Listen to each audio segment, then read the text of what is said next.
saya Sadila Khaira. Perkenalkan, nama saya Divanti Dwi Foni Lapian. Nama saya Widya Salsabila Inuni. Nama saya Adi Nama saya Widya Ratnasari. Nama saya Ini Regina Balakis. Nama saya Abelia Putri Cantika. Nama saya Muhammad Iksan Al-Hakim. Saya Ica Reza Nanda dengan Nama saya Devina Kordenila. Nama saya Devani Kordenila dengan NPM 211101118.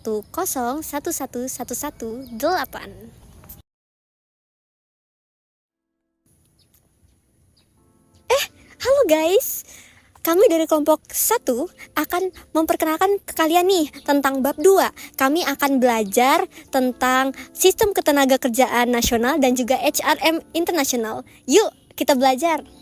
Nah guys, jadi pada bab kali ini terdapat submateri. Yang pertama, jenis dan jumlah sistem nasional. Yang kedua, sistem bisnis nasional dan HRM di perusahaan di multinasional. Yang ketiga, efek pengelolaan kepemilikan dan juga negara asal. Nah, pada bab 2 ini memiliki tujuan pembelajaran. Bab 2 ini mengenai sistem ketenagakerjaan nasional dan HRM internasional, yaitu yang pertama menjelaskan dampak efek negara asal dan negara tuan rumah terhadap praktik sumber daya manusia perusahaan multinasional atau MNCs atau Multinational Corporations. Yang kedua, mengkaji secara lebih rinci sifat hubungan kekuasaan dalam perusahaan multinasional dan hibridisasi kebijakan MSDM dalam konteks nasional yang berbeda-beda.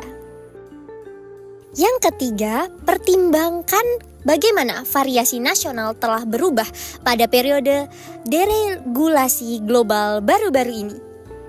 Oke, jadi intinya bab 2 ini akan berfokus untuk membahas 3 hal utama.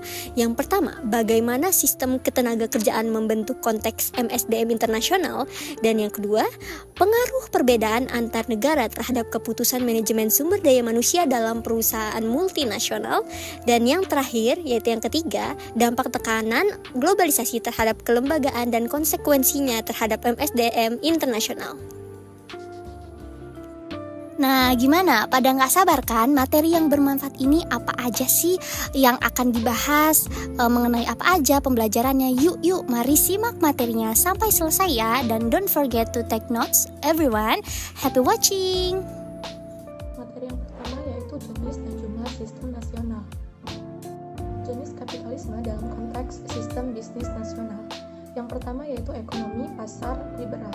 Dalam ekonomi pasar liberal, upah ditentukan di dalam perusahaan tanpa campur tangan lembaga hubungan industrial di tingkat sektor. Kemudian yang kedua, sistem pelatihan dan pendidikan kejuruan lebih mengandalkan konsumen untuk memilih hasilnya. Yang ketiga, modal untuk investasi perusahaan cenderung berasal dari pasar ekuitas dan pendanaan jangka pendek. Yang keempat, hubungan antar perusahaan lebih bersifat kompetitif dengan sedikit ketergantungan pada kolaborasi jangka panjang. Dan yang terakhir, pengambilan keputusan dalam perusahaan lebih terpusat tanpa banyak partisipasi pekerja. Kemudian yang kedua ada ekonomi pasar terkoordinasi. Dalam ekonomi pasar terkoordinasi, upah biasanya ditentukan melalui lembaga hubungan industrial di tingkat sektor. Yang kedua, sistem pelatihan dan pendidikan kejuruan lebih didukung oleh lembaga yang membantu perusahaan untuk memastikan tingkat keterampilan yang lebih tinggi. Yang ketiga, modal untuk investasi perusahaan cenderung berasal dari penyedia jangka panjang seperti bank. Yang keempat, hubungan antar perusahaan lebih bersifat kolaboratif dengan ketergantungan pada hubungan jangka panjang. Dan yang terakhir, pengambilan keputusan dalam perusahaan lebih melibatkan partisipasi pekerja dan kerjasama tim. Baik, selanjutnya yaitu perbedaan antara jenis kapitalisme nasional dan dampaknya terhadap SSDM. Pertama dibagi menjadi dua, yaitu ekonomi pasar liberal atau LME, yang kedua ekonomi pasar terkoordinasi atau CME. Perbedaannya yaitu dari sistem keuangan. LME merupakan pasar saham besar yang berbasis ekuitas. Mudahnya investor berpindah aset. Hal ini menimbulkan tekanan kuat terhadap profitabilitas jangka pendek. Sedangkan untuk CME yaitu berbasis kredit, yang dimana peranan penting bagi perbankan.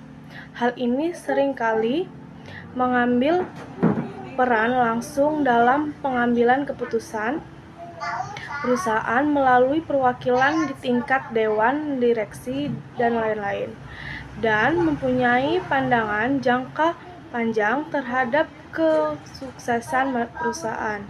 Lalu yang kedua, hubungan antar perusahaan, di mana LME sendiri kompetitif dan berbasis saluran. Misalnya, subkontrak cenderung didasarkan pada persaingan harga dan tingkat kepercayaan yang relatif rendah. Sedangkan CME itu kolaboratif, baik dalam hal menciptakan infrastruktur kelembagaan atau tawar-menawar upah, pelatihan, dan lain-lain, maupun dalam hal hubungan jangka panjang dengan rasa saling percaya yang tinggi di seluruh rantai pasokan perusahaan besar. Contohnya dari LME sendiri yaitu dari Inggris, Amerika Serikat, Kanada, Australia, negara maju berbahasa Inggris lainnya. Sedangkan dari CME sendiri yaitu dari Jerman, Jepang, ekonomi Skandinavia, Belanda, Australia, dan Swiss. Selanjutnya akan dijelaskan oleh rekan saya. Selanjutnya ada pelatihan kejuruan dan pendidikan. Pada LME biasanya pendidikan disediakan oleh negara. Sistem pelatihan kejuruannya tidak stabil karena biasanya perusahaan-perusahaan besar lebih memilih menggunakan sistemnya sendiri daripada berkontribusi pada sektor sektoral. Sedangkan CME, perusahaan mengumpulkan sumber dayanya dalam sistem pelatihan kejuruan yang sangat maju, biasanya dalam tingkat sektoral. Selanjutnya adalah penentuan upah. Dalam LME ditentukan pada tingkat tempat kerja atau perusahaan, sedangkan CME adalah dalam tingkat pusat, yaitu nasional atau sektoral. Selanjutnya adalah prinsip hubungan kerja. Dalam LME menyebabkan rendahnya hubungan saling percaya antara pengusaha dan pekerja. Ketergantungannya fleksibilitas numerik, sedangkan CME hubungan jangka panjang dengan kepercayaan tinggi pada pekerja inti. Ketergantungannya fleksibilitas fungsional.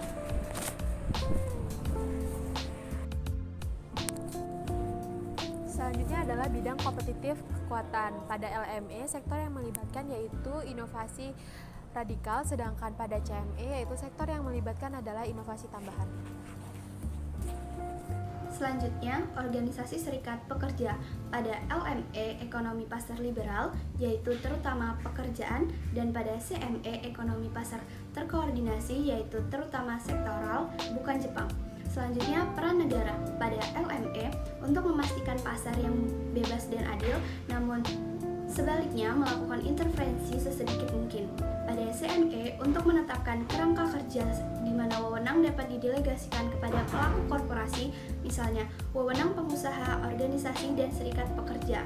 Selanjutnya, SDM. Pada LME, upaya untuk meningkatkan kerjasama dari para pekerja biasanya menjadi sulit karena hubungan industrial yang penuh konflik, dan baru-baru ini karena rendahnya tingkat keamanan kerja yang menciptakan kesulitan dalam memperoleh komitmen. Individualisasi SDM, gaji individual, dan pengembangan karir, penurunan serikat pekerja. Pada CME, SDM yang lebih berorientasi kolektif, tingkat keterlibatan karyawan kolektif yang lebih tinggi, preventasi, tim otonom yang lebih besar dan lebih sedikit, pembayaran individual. Saya akan menjelaskan mengenai pengelompokan negara secara geografis. Nah, jadi untuk pengelompokan negara-negara yang tidak mengacu pada prinsip-prinsip teoritis biasanya lebih berdasarkan pada realitas empiris, geografis, dan juga politik, dan memiliki tingkatan validitas tertentu. Misalnya, pada tahun 1990-an, para ilmuwan memperkenalkan model SDM Eropa, di mana model SDM Eropa ini memiliki pengaruh yang lebih besar daripada negara dan juga serikat kerja. Model SDM Eropa ini juga bersifat sosial demokratis. Model SDM Eropa ini terinspirasi oleh model sosial Eropa yang dikembangkan oleh seorang aktor politik dan sosial yang berasal dari UE. Model sosial Eropa ini berhati-hati terhadap adanya asumsi persamaan budaya antara negara-negara dalam pengembangan institusi supranasional. Selanjutnya, saya akan menjelaskan mengenai variasi kapitalisme Mediterania. Contoh negara-negaranya ada Prancis, Spanyol, Portugal, Yunani, Italia, dan Turki. Ciri-ciri dari variasi kapitalisme Mediterania adalah sistem keuangan tradisional berbasis kredit, namun meningkatnya ketergantungan pada investor ekuitas asing. Lalu ada hubungan antar perusahaan didasarkan pada juara nasional yang besar.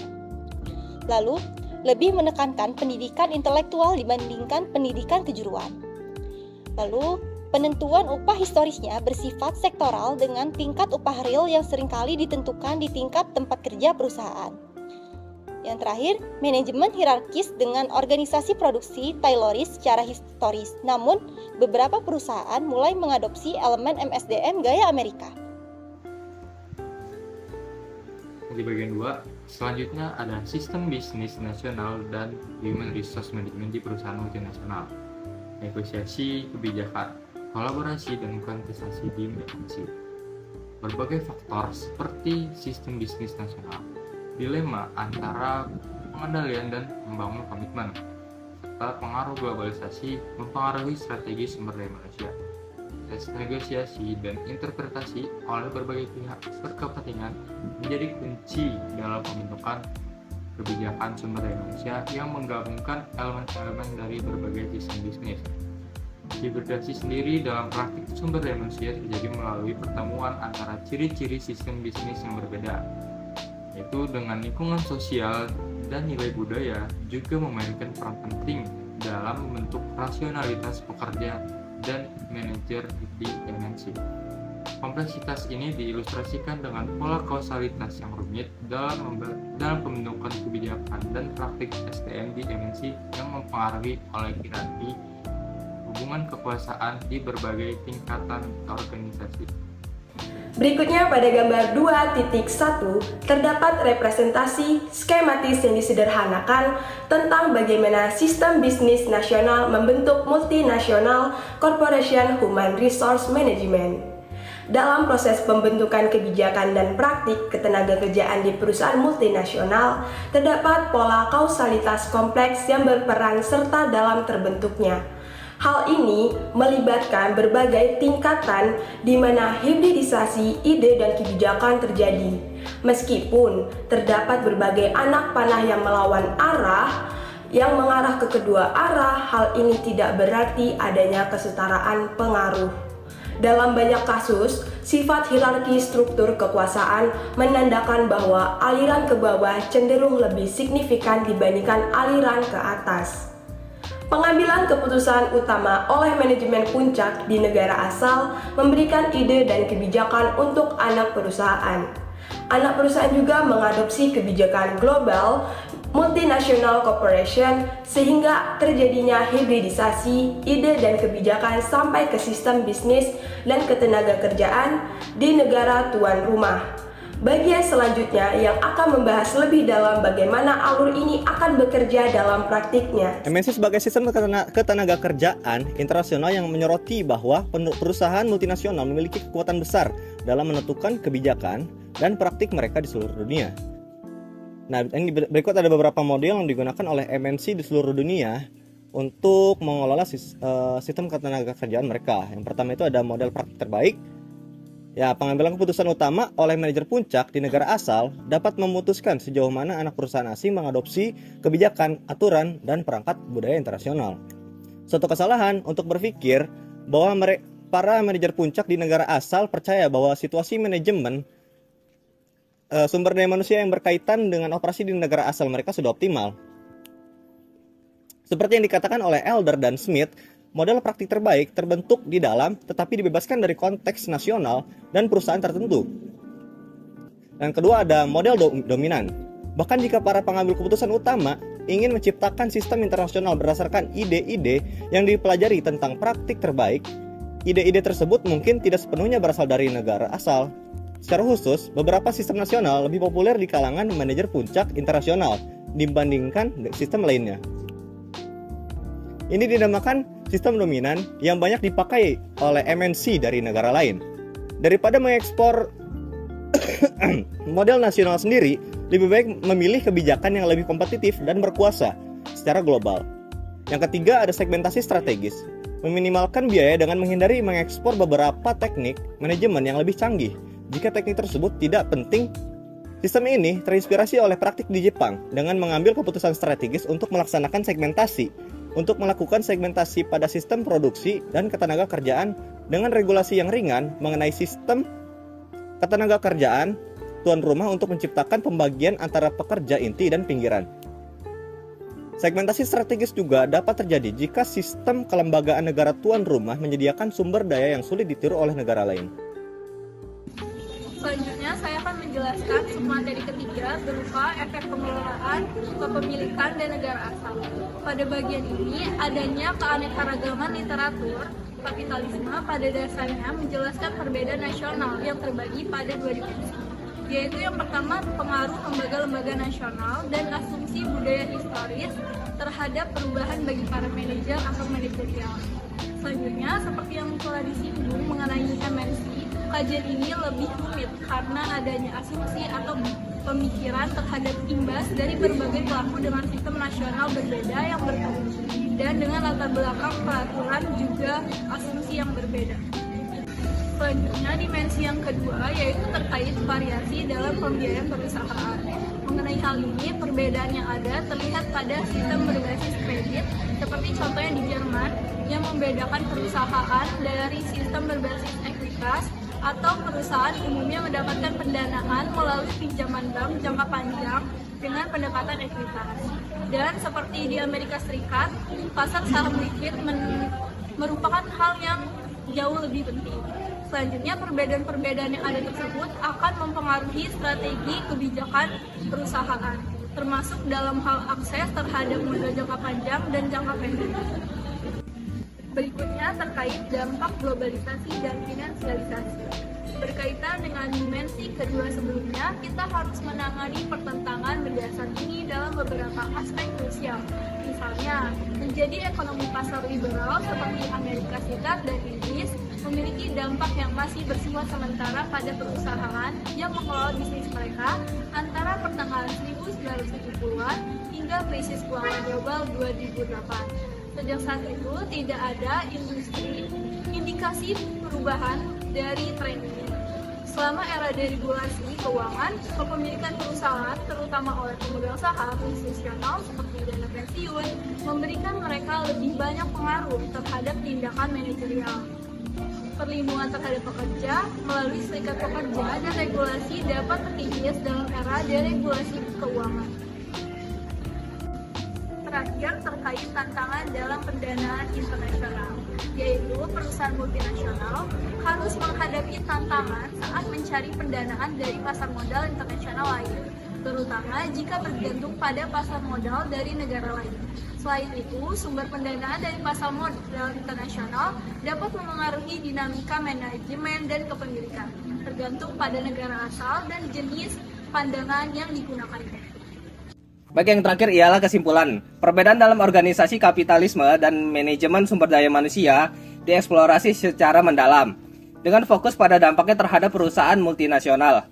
Materi tersebut telah menguraikan dua model utama dalam kapitalisme, yaitu ekonomi pasar terkoordinasi dan pasar liberal.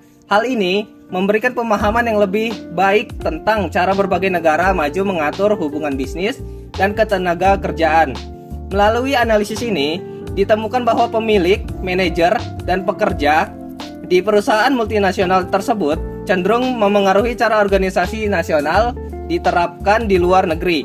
Selain itu, dampak dari regulasi global belakangan ini juga dibahas, menyoroti perubahan signifikan dalam kepemilikan perusahaan multinasional dan pengambilan keputusan oleh manajer puncak. Dengan demikian, materi ini menekankan pentingnya memahami konteks nasional dalam mengelola perusahaan multinasional dan menyesuaikannya secara sesuai. Baiklah, sekiranya hanya segini pemaparan sebuah materi dari kelompok kami. Jika ada yang ingin saudara-saudara semua tanyakan, bisa dipertanyakan di sesi tanya jawab berikutnya. Sekian, wabillahi taufiq wal hidayah. Wassalamualaikum warahmatullahi wabarakatuh.